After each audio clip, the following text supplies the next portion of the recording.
Judge, the case has been accused under 23 SC 190-370, count 1 being conspiracy to commit intentional interference with performance of election duties, and counts 2 through 6 being conspiracy to commit intentional interference with performance of election duties. Each of these charges being misdemeanor charges. The state's recommendation on those charges on 1 through 6 is 12 months to be served on probation. Each one of those counts to run consecutive to one another for a total of 6 years of probation. Conditions of probation is a $6,000 fine. Restitution in the amount of $2,700 to the state of Georgia. An apology letter to the state of Georgia, the citizens of the state of Georgia. Testify truthfully at all hearings and trials involving co-defendants in this matter. No communication with co-defendants, witnesses, or media until all cases have been closed. As a special condition of probation, that the defendant must provide a recorded proffer, which I will tell the court that was done last night. So we do have that, and that has been satisfied. And also to provide any requested documents or evidence subject to any lawful privileges asserted in good faith prior to entering this plea. We did have that discussion with Ms. Powell and her attorney, and they do understand that they are to turn over documents to us, and they agreed to do such. Those are the conditions of the probated sentence, Judge. And is there expected to be a request here to apply the First Offender Act? Yes, there is, Your Honor. Part of the negotiation was first offender treatment. The fines is set forth by the government along with restitution. The letter of apology, which has already also been provided along with the recorded proffer. The only other issue which I discussed with the government this morning is a similar issue that came up with Mr. Hall concerning the question of whether or not these offenses constitute crimes of moral turpitude. We were requesting the same treatment as Mr. Hall received. Relates to that issue. I understand the government can't really make those sorts of determinations, but will take no position with respect to whether any of these offenses, which are all misdemeanors, constitute crimes of moral turpitude. Well, as I recall in Mr. Hall's final disposition form, we included express wording to that effect at the request of both parties. Is that essentially what we're asking for here? Yes, Your Honor. Okay. The state's leaving it up to the court, Your Honor. We're really not taking a position on that. Okay. With the first offender, Mr. Rafferty, you're requesting immediate sealing? Yes, Your Honor.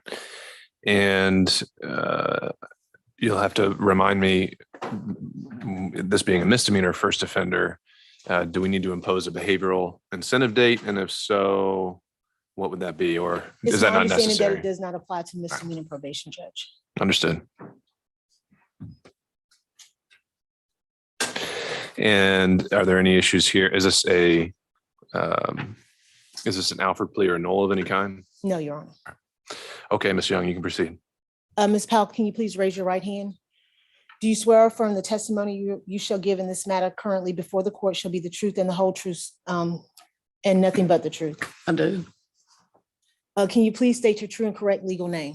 Sidney Katherine Powell. And are you the Sidney Katherine Powell named in accusation 23 SC 190-370? I am. And are you currently taking any medication or under the influence of any drugs or alcohol at this time? No, I'm not. Is there any medication that you should be taking that you have not taken that may affect your ability to understand these proceedings today? No. How old are you, ma'am? Oh, gosh. 68, despite my astonishingly youthful countenance. Got it. And what is the highest level of education that you have completed? I have a Juris Doctorate degree. Are you able to read, write, and understand the English language? Yes. And Mr. Rafferty, have you had a chance to go over the guilty plea form with Ms. Powell? I have. And when you went over the form with her, do you believe that she fully understands each and every aspect of that form? I do. Ms. Powell, do you understand the charges that are against you here today? I do. And Mr. Young, let me pause you there since we're on that subject. If we could tender the plea form now as well. Of course. Have you, just want to make sure. And Mr. Rafferty, you signed this along with your attorney, with your counsel? I have. Oh, sorry, your client. Yes, I have. May I approach, Your Honor? Of course. All right, thank you. And Ms. Powell had been handed a document that's titled a plea of guilty form. Is this your signature as well on the second page? Yes, sir. Thank you, ma'am. And ma'am, do you understand that this is a negotiated plea, which means that your attorney and I have reached an agreement, or the state has reached an agreement as to the proposed sentence that will be made to the court? I do. Do you understand that the recommendation being made to the court as to this accusation on counts 1 through 6, that you be sentenced to 12 months of probation to run consecutive with one another? I do. Do you understand that the state is asking that a $6,000 fine be imposed, a restitution of $2,700 be paid to the state of Georgia, an apology letter be written to the citizens of the state of Georgia, that you truthfully testify at all hearings and proceedings and trials involving the co-defendants in this matter, and that you have no communication with co-defendants, media, or witnesses until this case has been completely closed against all defendants? I do. And do you understand as a special condition of this sentence that you are to provide, which you've already done, a recorded proffer to the state, and provide any documents and evidence subject to any lawful privileges asserted in a good faith prior to entering this plea? I do. And Judge, at this time, the state will enter into evidence what's been marked as State's Exhibit 1, which is the apology letter that Ms. Powell has already.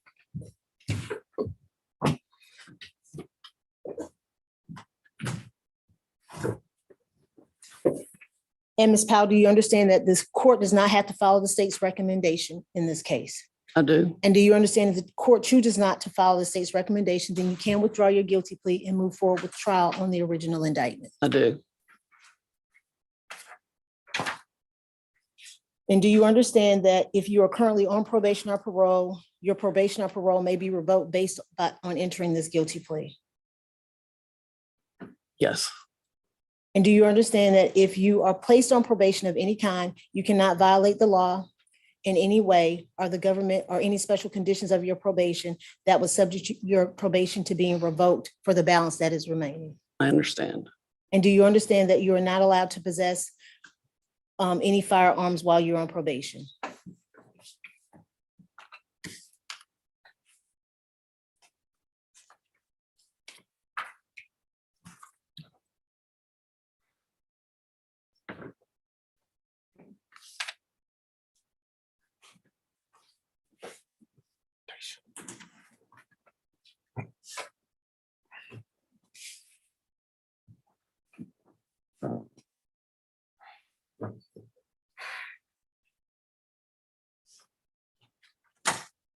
Ms. Young, are you confident that that's accurate? Is this being a misdemeanor plea that doesn't involve domestic violence or I'm not aware of a prohibition under Georgia law that would prevent her from possessing a firearm while on misdemeanor probation? Great. And Judge, I will candidly say I am not certain. All right. Well, how about we alter that to say that this plea may affect your ability to possess a firearm? I'm fine with that. Okay. Do you understand that, Ms. Powell, that this plea to misdemeanor probation may affect your ability to possess firearms? Yes. I'm gonna just back up a little bit. Mr. Rafferty, have you had an opportunity to go over the accusation with your client? I have. And have you both signed this accusation? Yeah. And do you waive any defects that may be contained within this accusation? We so waive. And have you advised Ms. Powell of the minimum and maximums for each of the charges within the accusation? I have. And Ms. Powell, you understand that the maximum that you could receive is 12 months to serve on each of the charges in the accusation? Yes.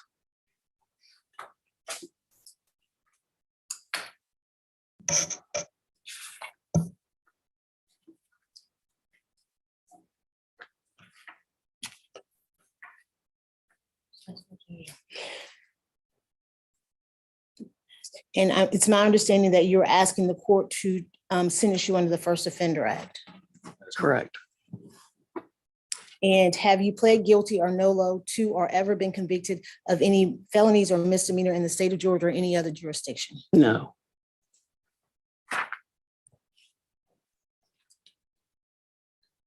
And do you understand that if you are sentenced under the First Offender Act, has your attorney gone over what that means and what that entitles? Yes. And do you understand that if you violate the terms of your first offender sentence or commit a new offense while on probation, your first offender status could be revoked, you could be adjudicated guilty, and you could be resentenced up to the maximum sentence for each charge in the accusation? Yes.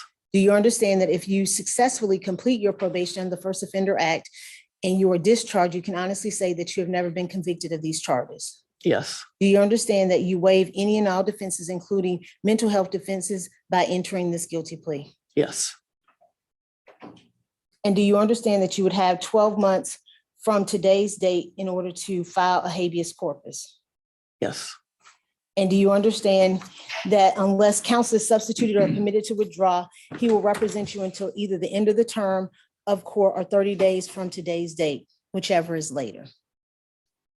That's fine. Yes. And do you understand that you have until the last day of the current term of court to file a motion to withdraw your guilty plea? Yes. And you understand that that term ends on November 5th of 2023? Yes.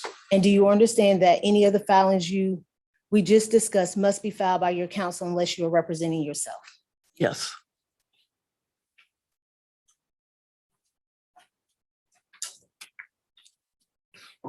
Do you understand that by pleading guilty, you are giving up the right to a trial by jury?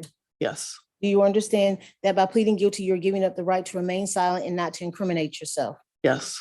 Do you understand that by pleading guilty, you're giving up the right to confront witnesses that the state may bring to testify against you? Yes. Do you understand that by pleading guilty, you're giving up the right to assistance of counsel hired by you or to a court-appointed counsel if you cannot afford one at trial? Yes. Do you understand that by pleading guilty, you are giving up the right of the presumption of innocence? Yes. Do you understand that by pleading guilty, you are giving up the right to testify on your own behalf and to present other evidence? Yes. Do you understand that by pleading guilty, you are giving up the right to subpoena witnesses and compel the production of evidence? Yes. Do you understand that by pleading guilty, you are giving up the right to have the charges against you proven beyond a reasonable doubt? Yes. Do you understand that by pleading guilty, you are giving up the right to appeal if convicted of these charges after trial? Yes. Has anyone forced, threatened, or promised you anything in order to enter into this guilty plea? Other than what is recited in the documents, no. How do you plead to 5 counts of conspiracy to commit intentional interference with the performance of election duties and 1 count of conspiracy to commit criminal trespass? Let me approach for a second. We changed, there's the trespass count was changed, so it's all 6 counts. It's 6 counts of the first. Gotcha. Okay. Sorry, thank you. I apologize. How do you plead to the 6 counts of conspiracy to commit intentional interference with performance of election duties? Guilty. Do you understand that you may have a limited right to appeal, which I've gone over with you? Yes.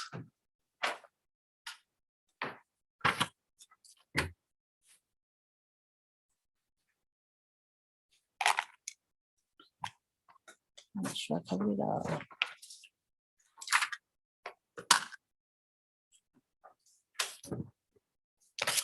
Judge, if this case had gone to trial, the state would have shown that between the dates of December 1st of 2020 and January 7th of 2021, the defendant, Sidney Powell, along with several co-conspirators, entered into a conspiracy to intervene with the performance of election duties of co-defendant Misty Hampton, also known as Emily Misty Hayes. At all times relevant to the conspiracy, Misty Hampton was the elections director for Coffee County, Georgia, and was subject to all duties imposed by Chapter 2 of Title 21 of OCGA. The purpose of the conspiracy was to use Misty Hampton's position to unlawfully access secure elections machines in Coffee County, Georgia. This conspiracy included the following objectives. 1, to willfully tamper with electronic ballot markers and tabulating machines.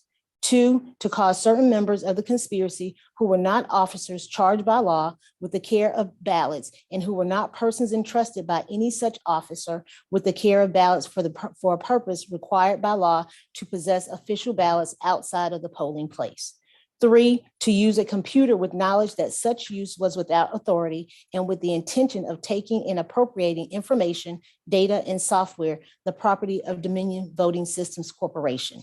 4, to use a computer with knowledge that such use was without authority and with the intention of removing voting data and Dominion Voting Systems Corporation data from said computer. 5, to use a computer with the intention of examining personal voter data with knowledge that such examination was without authority. Each of these constituted attempts to interfere with, hinder, and delay Misty Hampton in the performance of her election duties. In furtherance of these conspiracies, the defendant entered into a contract with Sullivan Strickler LLC in Fulton County, Georgia, and delivered a payment to Sullivan Strickler LLC in Fulton County, Georgia, and caused employees of Sullivan Strickler LLC to travel from Fulton County, Georgia to Coffee County, Georgia, for the purpose of accomplishing the objectives of this conspiracy. These were overt acts to affect the object of the conspiracy. The data taken from Coffee County, Georgia was distributed to members of the conspiracy and unknown persons in Georgia and elsewhere. That would be the factual basis for the charges in this case. The state has looked at Mrs. Powell's background. She does not have any prior convictions, being misdemeanors or felonies. And at this time, the state will give to the court the signed accusation.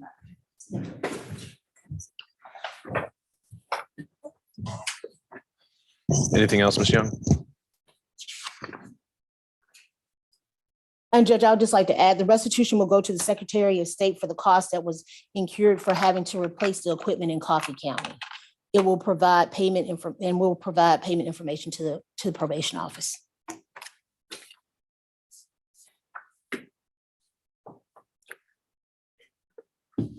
All right, thank you, Ms. Young. Mr. Rafferty. May I be seated, Judge? Sir, anything you wanted to add? No, Your Honor. Okay. Other than, as I mentioned, I'm not sure if it was in the formal signed plea by Ms. Powell, but reiterating what we've already discussed, she's pleading to misdemeanors. The indictment that was filed against her will be dismissed. We'll get first offender treatment, and we will have the language in there concerning crimes of moral turpitude. All right, Ms. Powell, I just have a few questions for you. Do you understand the nature of the charges that have been reaccused and that you would be pleading guilty to today? I do, sir. And you've heard all the rights that the state has gone through that you would waive by going forward with this plea. Do you still wish to waive those rights? I do. And are you pleading guilty today because you agree that there is a sufficient factual basis, that there are enough facts that support this plea of guilty? I do. Mr. Rafferty, are you satisfied your client is competent in understanding that the plea is voluntary and that there is a sufficient factual basis for entering this plea? Yes, Your Honor. I agree and find that there is a sufficient factual basis, and I find this plea of guilty to be knowingly, voluntarily, and intelligently entered. There's been a request that this sentence be entered under the First Offender Act, and the court will approve that request, withhold adjudication. But I must notify you, Ms. Powell, that you're not allowed to withdraw your plea simply because you do not comply with the terms of the sentence. And the terms of that sentence would be as recommended by the parties. On count 1, conspiracy to commit intentional interference with the performance of election duties, the sentence would be 12 months probation. And counts 2 through 6 would also be 12 months probation consecutive to each other and to count 1 for a total term of essentially 6 years probation, but we're going to translate that into months for the sentence sheet. Special conditions would include a $6,000 fine with $1,000 for each count. Restitution to be paid in the amount of $2,700 to the Georgia Secretary of State's office. You are to have written a letter, which you've already satisfied. You're also to provide a recorded proffer with the state, which you've already satisfied. You're to testify truthfully against any and all co-defendants in this matter at any upcoming proceedings. You are not to have any communication with any witness, any co-defendant, or any member of the media concerning the facts or circumstances of this case. And you're to provide all documents to the district attorney's office as requested and relevant to this case.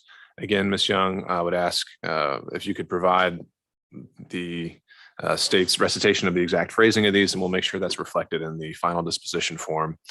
In order to make this sentence consistent with Mr. Hall, I do believe it would be appropriate, and I'm willing to include the language involving moral turpitude, although that language being included on the sentence form may not ultimately have any effect on the entities responsible for actually determining that.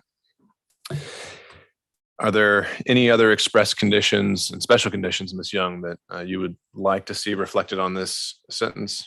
I think you covered, Your Honor. Okay. Mr. Rafferty, is there anything else that you think needs to be on the record today? Ms. Young, do the state have an announcement regarding the indictment in this case? Yes, Your Honor, the state will be entering an all-pros order on indictment number 23 SC 188-947 as it applies to Ms. Powell. All right, well, upon being provided a copy of that motion, I will sign it and the charges in the indictment will be dismissed. All right, if there's nothing else, then we will conclude this and be off the record. Good luck, Ms. Powell. Thank you. Thank you, Your Honor. Thank you. Thank you, Judge.